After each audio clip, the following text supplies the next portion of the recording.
MCU. Okay, holy crap. I'm here for another Black Panther video. Now, side note, I know a lot of you guys like those Art of Marvel live streams I've been doing. I kind of do them randomly, just trying to get more regular with those live streams again. But I have the Art of Black Panther coming in, and holy crap did I get I got a good deal for it. So, because we know there's people trying to sell that one for $500 on the Amazon, more like 300, like 200 to 300 on eBay. But we got that coming in. I'm so pumped. So here's the thing. We're back doing Wakanda Forever Black Panther. Why? Because I get 3 extra clicks per Black Panther video that I do on any of the other ones. But I just gotta... Some time has transpired. I do a movie podcast. In this podcast, I have almost like a mission statement. Mission statement is I want to review every single movie ever made.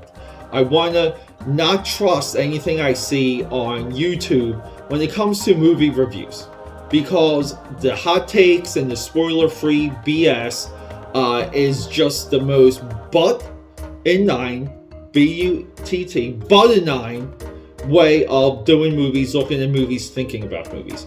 I come in with a more constructive view, with an idea. One of the baselines for that is, you have to watch a movie 5 or 6 times, maybe even more. I watch movies a lot before I even talk about them. And I crank out episodes regularly. So it goes to show you. And a lot of it's at the drawing table. So I'm doing like refreshers when I'm drawing, things like that. Okay? So Wakanda Forever comes out. I try and go see it. Really don't make it to the movie theater. And that really upset me, because I was like all in. I bought the merch. I'm all in. But didn't quite make it there. And something happened. Okay? So through my personal experience, my personal life. I say personal because, there's the internet life and then there's the personal life. Everyone kind of eventually started coming up to me, through the job and through social interactions, all this stuff. And it became a thing. Like, did you see Wakanda Forever? What did you think?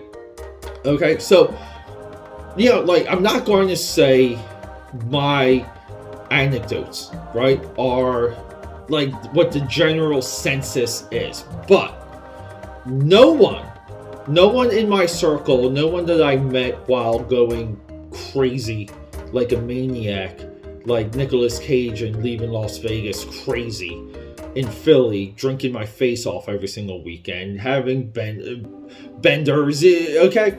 So, there's still like a good body of people, but no one I spoke to about it seemed to like the movie. And it did put me off, because we did have like the shills come in pretty early saying how awesome Namor was. The shills really didn't back Riri. It just seemed like Disney wanted to sell you Namor more than anything. And the more you kind of get into what people didn't like about this movie, a lot of it was the length. And I'm all for long movies. I really am. Longer the movie, the better. But it becomes tough when the movie itself doesn't hold up. So if the movie doesn't hold up, the 3-hour or approaching 3-hour time span of a movie, it becomes very challenging. It really does. They like that. No one liked Namor. No one liked Riri. No one liked some of the plot devices. No one said to me that it was awesome the way how they paid tribute to Chad Boseman. Most people seemed annoyed of even how that was handled, and no one liked the ending. No one liked the post-credit scene, and I'm getting back to why all that's shocking to me, because I felt like the elements of that first movie and what we saw of Black Panther and Civil War. Now, I'm looking at these through the Marvel Cinematic Universe lens. I'm not judging everything on the individual work on its own. It's really hard to do that with the MCU movies, but there's always a but. But what happened in Black Panther, within the story, within the plot, the plight, the struggle, the exploration of a new world, okay?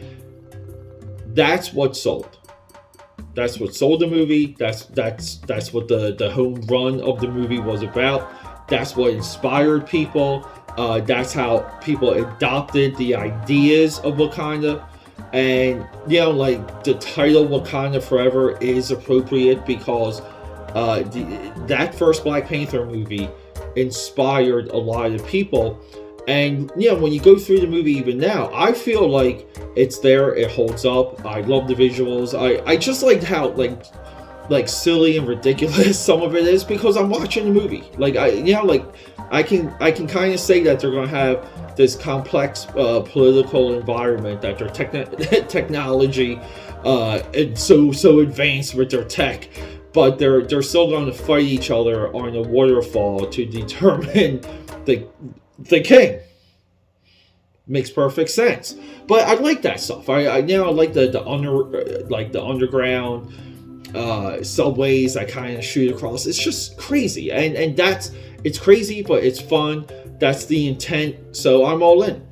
But it just seems people, dropped the camera there. But it just seems the intent of Wakanda Forever was never found. It didn't inspire, and people were like, it was almost like when your team is down in the fourth quarter, and you have 5 minutes to go, and you roughly have 2 possessions left, and you need like a couple big sequences for you to get that win, but also to feel satisfied as a spectator that the time and energy you put into watching that team has paid off. And that's what Wakanda Forever became. It became this like fourth quarter Hail Mary collectively from the audience, really from like the ground up. And it didn't hit, it didn't land, bounced a weird way. And I'm not saying that there wasn't like you would get in that scenario, that there wasn't like flashes of genius and sparks and these other elements that did work there, because you get that. Even on the losing drive, you get a lot of things that were done correctly. People miss that sometimes. But no, it's sad that the legacy of Wakanda Forever is going to be dropping the ball for the Marvel Cinematic Universe, and it had too much. It just seemed like the expectations were across the board. Ideas weren't targeted. The audience just wasn't. They just didn't zero in on Wakanda Forever the same way that they zeroed into Black Panther. And we do forget that Black Panther was hyped from how awesome he was in Civil War. So, they did build into it. Okay, people, AKAPAD here. I love you.